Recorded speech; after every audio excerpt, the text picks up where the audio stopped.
Morning, artists in recovery. It's another dark log from the diary of a griever named John Weaver, which is me. West Coast time. It's 5:29. And it's the 4th of January, 2026. Yeah, we got a many marking up calendars, dude. Different epochs happening at this point. Trump's had to burn up his ass on Venezuelan oil because of territory.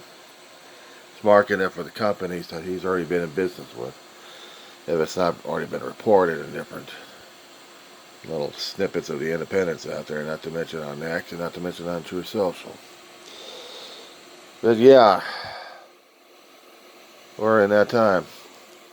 We're in the time where rules don't apply towards the tyrants because they don't want to follow the rules. And the rules are just economics right now. Whoever's going to get more of the money, more of the pot. But in order to do that, you have to invade someone else's pot to get the gold, so to speak. And tyrants do that, including the ones we've got right now.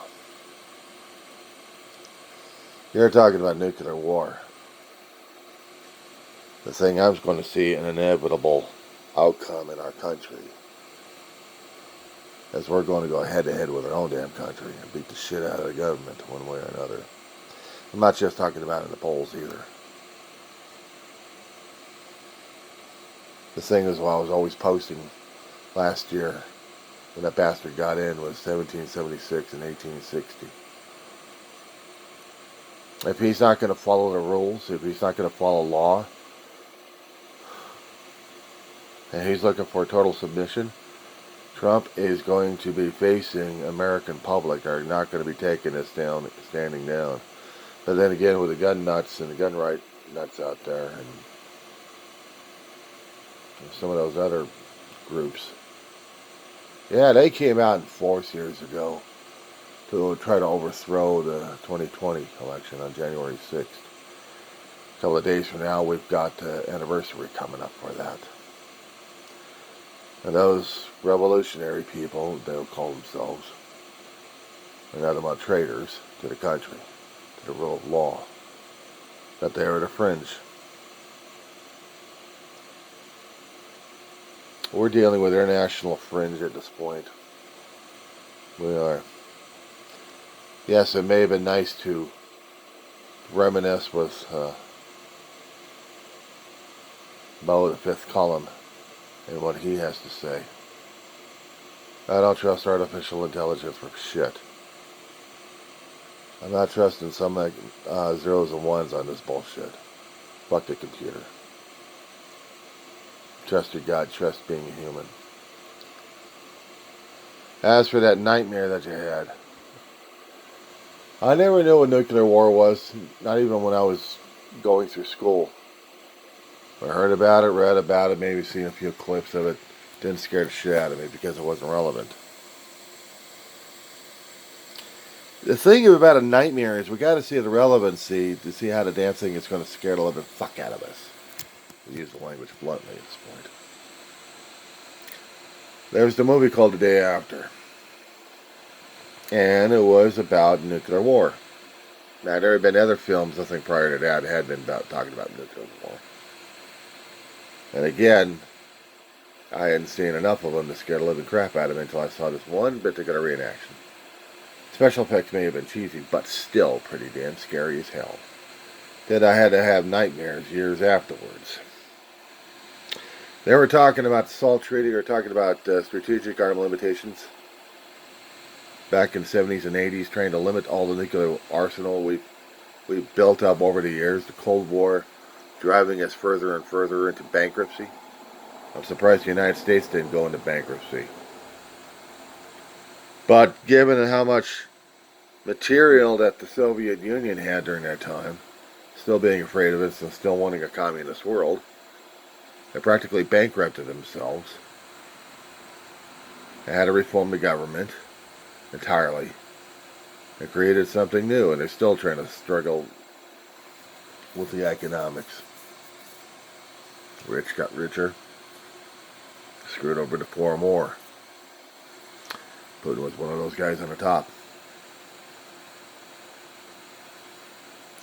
History repeats itself in different cycles, dude.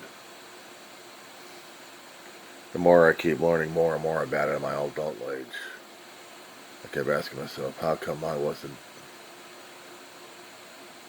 understanding it back then? But guess I was just absorbing it little by little what was going on.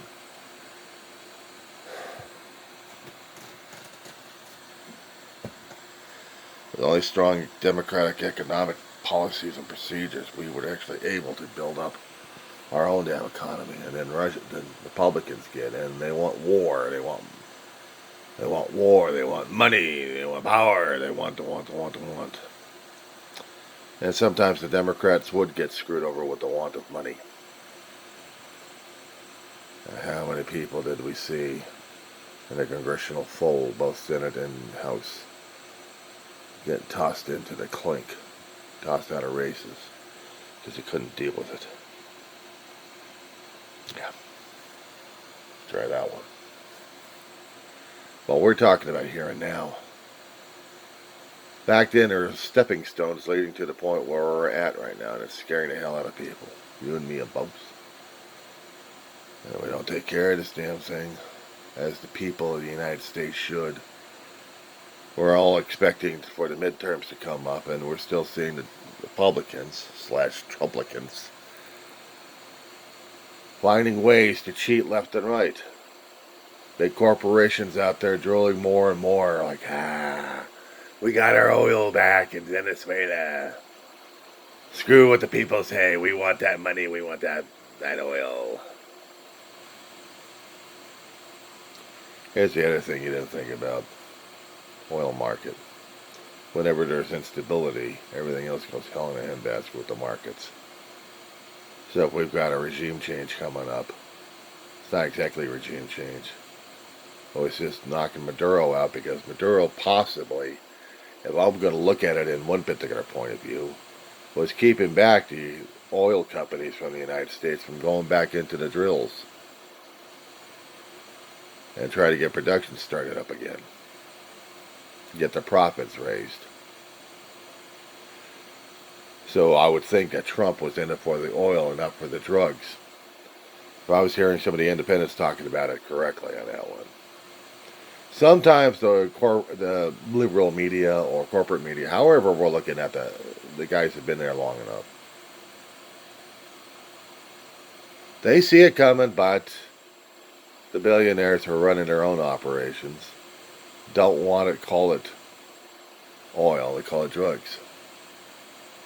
Because they'll piss off the owners who've got invested interests in oil companies, and they still want more profit. There was questions concerning about an article that you sent out there.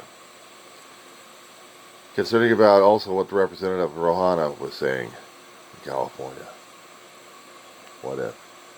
Yeah, geez. It's not a new concept, though. It's not a new concept. History keeps showing us that we've had that instituted. But over the past century, or maybe more than that, we made it into our own internal rules and laws of not going after each other's leaders. I mean directly.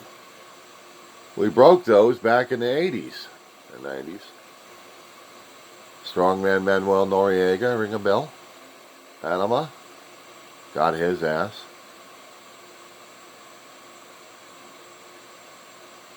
We invaded the country, lost a few people and injured a lot of people just to get that son of a bitch.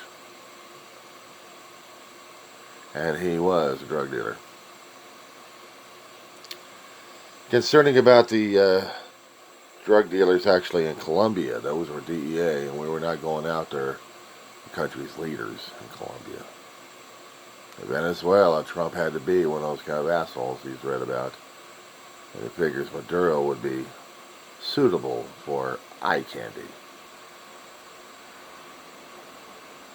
Going after a prop. Of course they'll try and convict him and sentence him. He's putting up a president saying, see, I can do that to anybody I want to. I'm doing this for you, Putin. Yeah, he's doing it all right. In fact, he had a Coast Guard ship trying to chase a Russian-flagged oil tanker. Russia is trying to get more fuel, more supplies to continue its battering on Ukraine. Ukraine is getting materials from Western Europe to continue its operations. You don't look at this as a world war. And yet, you had to dream about a nuclear annihilation. Darryl, I look outside my window every single day out of my home. I am so many miles fixed from Edwards Air Force Base. So I'm going to do something to you like I've done it before. Get out your map app. Type out Edwards Air Force Base, California. And do a wide shot until you see the angle of you see an angle of a desert there. A town on its west flank is Roseman, me. I'm close to the gates, maybe about 10 miles roughly. Or maybe less than that, I think. Less than that. But also, too damn close to that base. But I'm also in a desert region where everything is flat. Two places to knock out in California. But there's many places to knock out. You want population death? Well, you had LA, you had Anaheim, you had San Bernardino, you had Orange County. You go up to Ventura. Well, that's a military place. Military strategic operations right there. Just boom.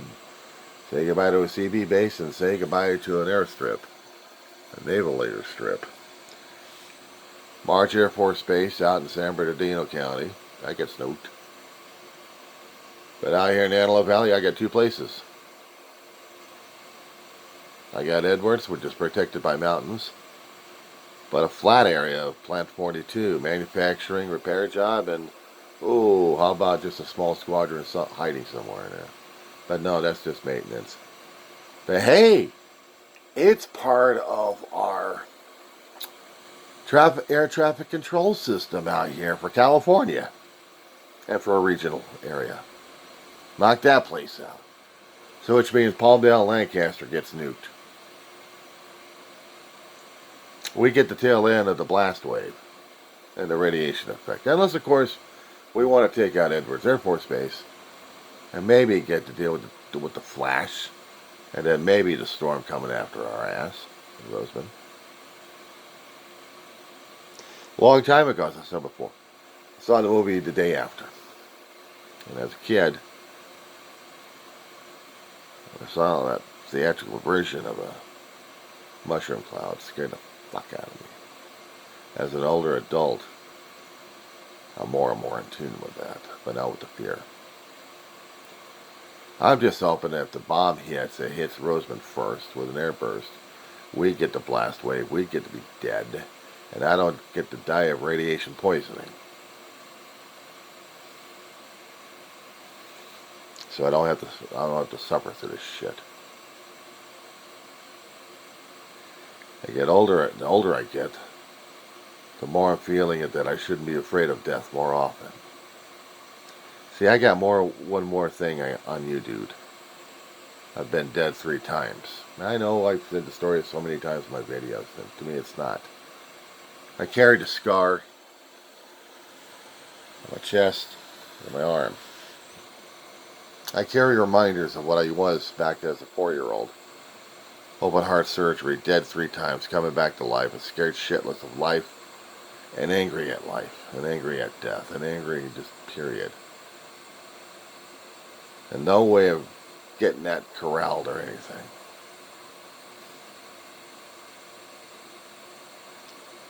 I'm dealing with a foot abscess that I got to get taken care of.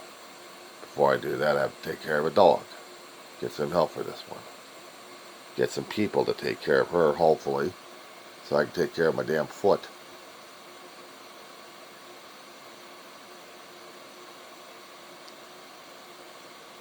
I got my own personal issues to deal with here. I heard what happened about the Darryl.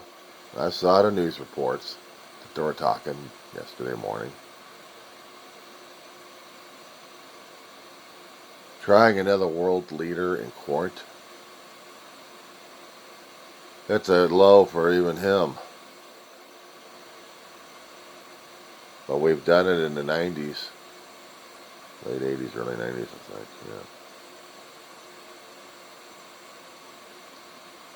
But if Zelensky gets hijacked by Putin, Putin would rather put a bullet in his head. He'd rather do that. But he's playing the head games with him. He still wants the world to kowtow to him and pay Putin homage, like Trump's doing over here. And he's pissing off a lot of countries right now, overseas and over the borders. What's next? Mexico? There have been rumors coming from the independents. They can't verify, they can't fact check it. Neither does corporate media. But there have been rumors. Would Mexico be next?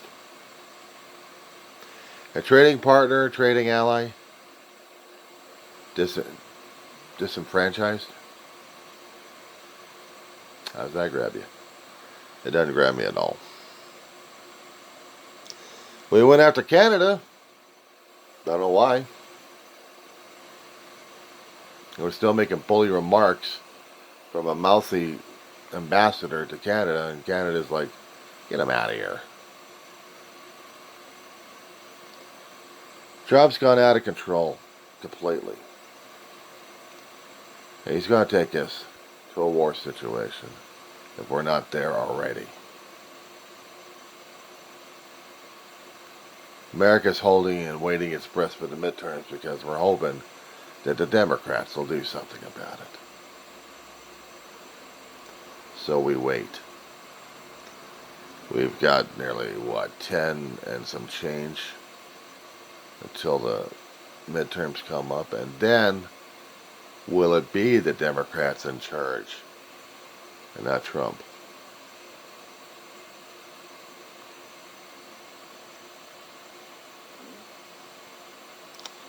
Because the current Trumplicans right now will do anything to keep their damn power.